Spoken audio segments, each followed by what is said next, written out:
வணக்கம் நண்பர்களே. சம்மர் ஆரம்பமே இந்த வருடம் சிறப்பாக இருக்கிறது. கடந்த வருடங்களில் செய்த அதே தவறை மீண்டும் செய்துவிடக்கூடாது. பொதுவாக கடந்த சில ஆண்டுகளாகவே வெயில் காலத்தில் மதுப்பிரியர்களின் உடல்நிலை பாதிப்பு ஏற்படுவதும் மிகவும் சோர்வு அடைவதும் ஒரு சில இடங்களில் உயிரிழப்புகள் கூட அதிகமாக ஏற்படுகிறது.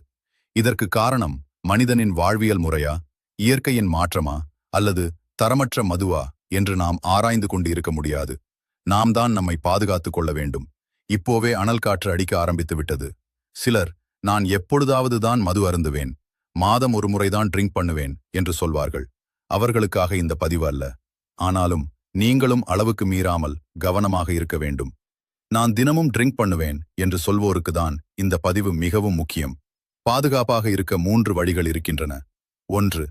இந்த வெயில் காலம் முடியும் வரை மது அருந்துவதை நிறுத்திவிடுங்கள். இதுவே சிறந்த முடிவு. 2. முடிந்த அளவு தொடர்ந்து மது அருந்தும் நாட்களை குறைத்து விடுங்கள். கேப் இருந்தால் உடம்பு ரெக்கவரி ஆக உதவும். 3. மிகவும் குறைந்த அளவு மட்டுமே அருந்துங்கள். முக்கியமாக நண்பர்கள் மற்றும் உறவினர்களுடன் சேர்ந்து குடிப்பதை தவிர்க்கவும். ஏனென்றால் கம்பெனி நல்லா இருந்தா லிக்கரை கண்ட்ரோல் பண்ண முடியாது. நாங்க உட்கார்ந்தா ஹாஃப் இல்லனா ஒரு ஃபுல் தான் அடிப்போம் என்று சொல்லுபவர்கள் நீங்களே உங்களை மாற்றிக்கொள்ளுங்கள். சிலர் காலை ஒரு கட்டிங், 9 மணிக்கு ஒரு கட்டிங், 12 மணிக்கு ஒரு கட்டிங், மாலை 4 மணிக்கு 1, 6 மணிக்கு 1, இரவு ஒரு குவார்ட்டர் என்று குடிப்பார்கள். அவர்களுக்கு சொல்வதற்கு ஒன்றுமில்லை. மதுபானம் எங்கும் ஓடிப்போகாது. நாம் தான் நம்மை கவனிக்க வேண்டும். மேலும் உணவு முறையிலும் கவனம் தேவை. உடலுக்கு அதிக உஷ்ணம் தரும் உணவுகளை தவிர்க்கவும்.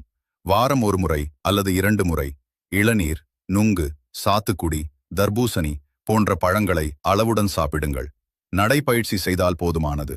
மது அருந்துபவர்களுக்கும் அவர்களின் குடும்பத்தினரும் இந்த உணவு பழக்கத்தையும் உடற்பயிற்சி பழக்கத்தையும் ஏற்படுத்த உதவலாம்.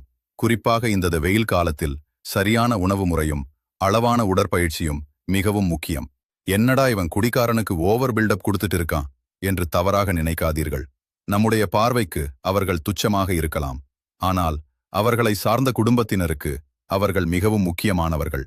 மது காரணமாக குடும்ப நபரை இழந்தவர்களிடம் கேட்டு பாருங்கள். அவர்களின் பிரிவு எவ்வளவு வேதனை தரும் என்று தெரியும். பலர் மதுவை விட்டு வெளியே வந்திருக்கிறார்கள். ஒருவேளை அவர்கள் திருந்த வேண்டும் என்று நினைக்கும் பொழுது அவர்களின் உடல் வலிமையாகவும் ஆரோக்கியமாகவும் இருக்க வேண்டும். இந்த பதிவை மது அருந்துபவர்களுக்கும் குறிப்பாக அவர்கள் குடும்பத்தினருக்கும் நண்பர்களுக்கும் ஷேர் செய்யுங்கள். இதில் ஏதேனும் குறைகள் இருந்தால் கமெண்டில் தெரிவியுங்கள். நன்றி, வணக்கம்.